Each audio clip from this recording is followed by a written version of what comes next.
Look, let the business dictate the loyalty. Bottom line. What's happening is Rico. Salute to the business committee. Hit that like button, hit that subscribe button. We in here. Day 9. The trial. Diddy. Kid Cudi. AKA Scott Muscuddy. Damn.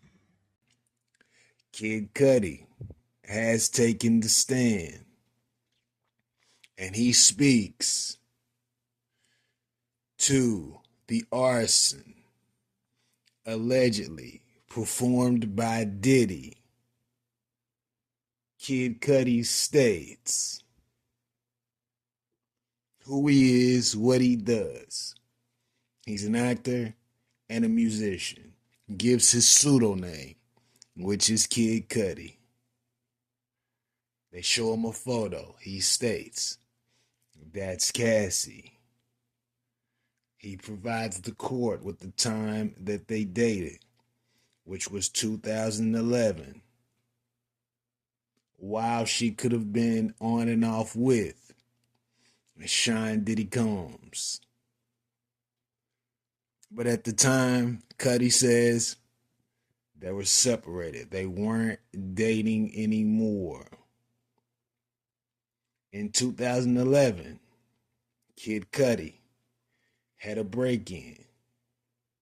Cassie called him and said that Diddy has found out about what they have going on. She was concerned. She was worried. Stressed, the whole nine. Kid Cudi said she spoke with a gentleman or someone by the name of Capricorn Clark and stated that Diddy was in his car headed to Cudi's home. When Kid Cudi found out, he called Diddy, asked him where was he. Diddy say, "I'm over here waiting on you." I'm assuming that he was at Cudi's home. When he got there, he realized security cameras weren't working and they had been moved.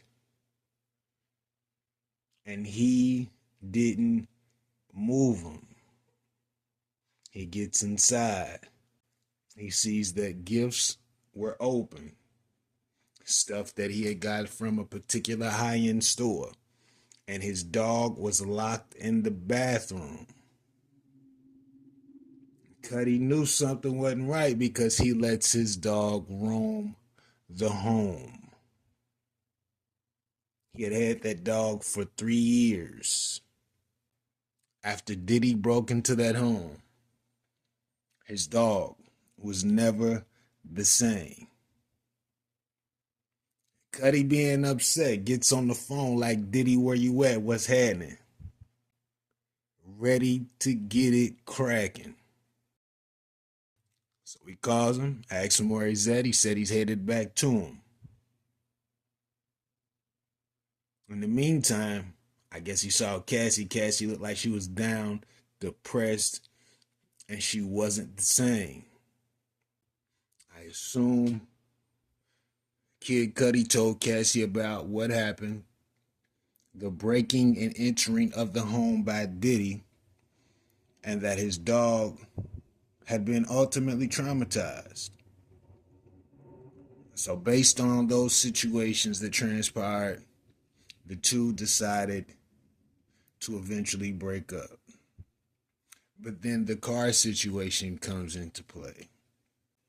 I guess one day, Kid Cudi had the dog sitter watch the dog, and the dog sitter called him to tell him his car was on fire. At the time, he wasn't home, So he headed home, which was a home in the Hollywood Hills. Once arrived, he realized that his Porsche was on fire, and the damage came from a Molotov cocktail. They cut a hole through the gentleman's roof, dropped the cocktail in there, and boom. Cudi was in ultimate shock. He didn't know what to do. But he knew, one way or another, Diddy allegedly had something to do with it because he was dating Cassie at the time. So Cudi speaks to this situation and how it applies to power control that Diddy had, using that to manipulate external factors separate from the business. Now, eventually, they're going to tie it all together. Because as you can see, Diddy was using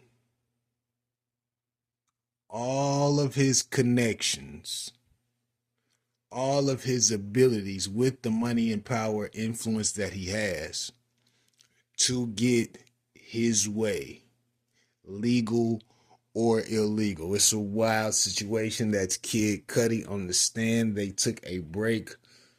He may get back on the stand after the break. Who knows? I will keep you posted. Let me know what you think about this in the comments. Rico, what the business is. 100.